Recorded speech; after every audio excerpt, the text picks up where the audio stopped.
தேவனுக்கே மகிமை உண்டாவதாக. இந்த வார்த்தைகளை கேட்டுக்கொண்டு இருக்கிற தேவ ஜனங்களே, கர்த்தருடைய பிள்ளைகளே, தேவனாகிய கர்த்தர் உங்கள் ஒவ்வொருவரையும் மேலான நன்மைகளினால் நிரப்பி பரத்திலிருந்து உண்டாக்கப்பட்ட ஆசீர்வாதங்களினால் உங்களை அலங்கரித்து நடத்துவாராக. இந்த நாளிலும் கர்த்தர் உங்களோடு கூட பேசுகிற அவருடைய வார்த்தையாவது ஏசாயா எழுதின தீர்க்க தரிசனத்தின் புஸ்தகத்தில் 43ஆம் அதிகாரம் 21வது வசனத்தில் வாசிக்கிறோம். இந்த ஜனத்தை எனக்கென்று ஏற்படுத்தினேன், இவர்கள் என் துதியை சொல்லி வருவார்கள். இந்த ஜனத்தை எனக்கென்று ஏற்படுத்தினேன். தேவ பிள்ளையே, இன்றைக்கு கர்த்தர் விளம்புகிறதாகிற வார்த்தையாவது, ஆண்டவர் சொல்லுகிற வார்த்தையாவது, உன்னை எனக்கென்று ஏற்படுத்தினேன், உங்கள் குடும்பத்தை எனக்கென்று ஏற்படுத்தினேன், உங்கள் சபையை எனக்கென்று ஏற்படுத்தினேன். காரணம் எதற்கு தெரியுமா? என் துதியை சொல்லி வரும்படியாக, என் துதியை சொல்லி வரும்படியாக. ஆண்டவருடைய துதியை சொல்லி வர, கர்த்தருடைய நாமத்தை மகிமைப்படுத்தி கொண்டே இருக்க. நீங்கள் பூமியில் திரட்சியான ஜனம் என்று கர்த்தர் உங்களை தெரிந்து கொள்ளலைங்க. கர்த்தர் உங்களை ஏற்படுத்தலை. கொஞ்சம் ஜனமாக இருந்தீங்க, அற்பமானவர்களாக இருந்தீங்க, ஒதுக்கப்பட்டவர்களாக இருந்தீங்க, இரத்தத்தில் கடந்தோம். நம்மளை பார்த்து பிழைத்திருன்னு சொல்கிறதுக்கு ஒரு நாதி இல்லை. நிர்வாணமாக இருந்தோம், வஸ்திரத்தை கொடுக்கறதுக்கு ஒருத்தரும் வரல. அப்படிப்பட்டதான ஜனங்களாக இருந்த நம்மை ஆண்டவர் தெரிந்தெடுத்தார், கர்த்தர் ஏற்படுத்தினார். அதை தெளிவாக சொல்லுது, இந்த ஜனத்தை எனக்கென்று ஏற்படுத்தினேன். சொந்தம் கொண்டாடிட்டார். நீ என்னுடையவள், நீ என்னுடையவன்.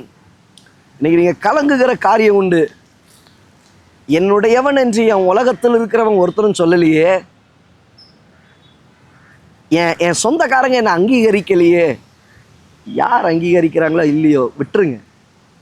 அவன் என்னை ஏற்றுக்கொள்ள, அவன் என்னை அங்கீகரிக்கலை, அவன் எனக்கு அதை செய்யலை இதை செய்யலை, தேவையில்லைங்க, தேவையில்லை. பணம் இருந்ததுன்னா 4 பேர் வருவான் போவான். அதே பணம் போயிடுச்சுன்னா ஒரு நாதி உங்களை கேட்காது, தேடாது. ஒன்றுக்கு உதவாது இருந்ததான நம்மை, ஒன்றுமில்லாதிருந்த நம்மை, துரத்தப்பட்டிருந்த நம்மை தேவனாகிய கர்த்தர் தெரிந்தெடுத்தார். அன்னைக்கு நம்மளை தெரிந்தெடுப்பார்னா நம்மள்ட இனி இருக்கோ இல்லையோ கர்த்தர் நம்மளை விட்டு விலகி போகிறது கிடையாது. ஆனால் தெரிந்தெடுக்கப்பட்ட தேவ பிள்ளை செய்கிற காரியம் என்ன?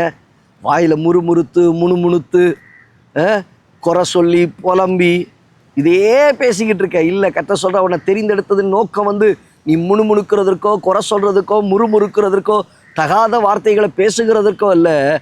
என் துதியை சொல்லி வரும்படியாக, தேவனுடைய துதியை சொல்லி வரும்படியாக. தேவ பிள்ளையே, இன்றைக்கு தேவனால் தெரிந்து கொள்ளப்பட்ட உங்கள் வாழ்க்கை கர்த்தருடைய துதியை சொல்லி வரட்டும்.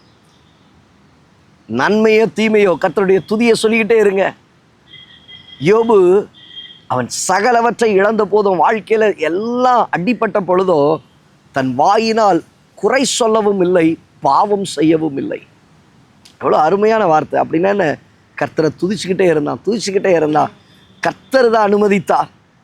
தேவனிடத்தில் நன்மையை பெற்ற நாம் தீமையை பெற வேண்டாமோ?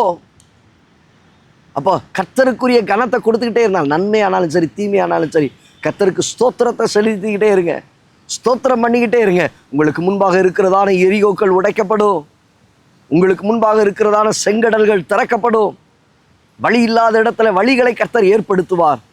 இந்த ஜனத்தை எனக்கென்று ஏற்படுத்தினேன், இவர்கள் என் துதியை சொல்லி வருவார்கள்.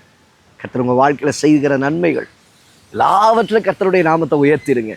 அவருக்கே சகல துதியும் கனமும் மகிமையும் செலுத்திருங்க. ஆண்டவர் உங்களை தூக்கி நிறுத்துவார், உங்களை ஆசீர்வதிப்பார். கண்களை மூடி ஜெபிக்கலாமா?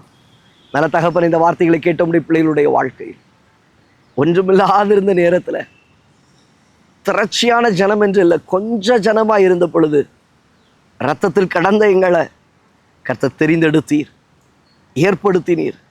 உம்முடைய துதியை சொல்லி வரும்படியாக, உம்முடைய நாமத்தை மகிமைப்படுத்தும்படியாக தேவனாகிய கர்த்தர் உடைய பிள்ளைகள் அவர்கள் ஜீவனுள்ள நாள் மட்டும் உடைய நாமத்தை மகிமைப்படுத்துவதற்குரிய பலனை தந்து நடத்தும். தாழ்த்தி அர்ப்பணிக்கிறோம் இயேசுவின் நாமத்தில் பிதாவே, ஆமென். அந்த பிள்ளையே, அவர் உங்களை ஏற்படுத்தினார், அவர் உங்களை நிலைநிறுத்தினார். கடைசி வரையிலும் நன்மையானாலும் தீமையானாலும் எதுவானாலும் சரி கர்த்தருக்கு மகிமையை செலுத்திடுங்க, ஸ்தோத்திரம் பண்ணிருங்க. கர்த்தர் உங்களை கைவிட மாட்டார், அற்புதமாய் நடத்துவார். இந்த வருடங்கள் முழுவதுமாய் கர்த்தருடைய கரங்களோடு இருக்கும். God bless you. God bless you.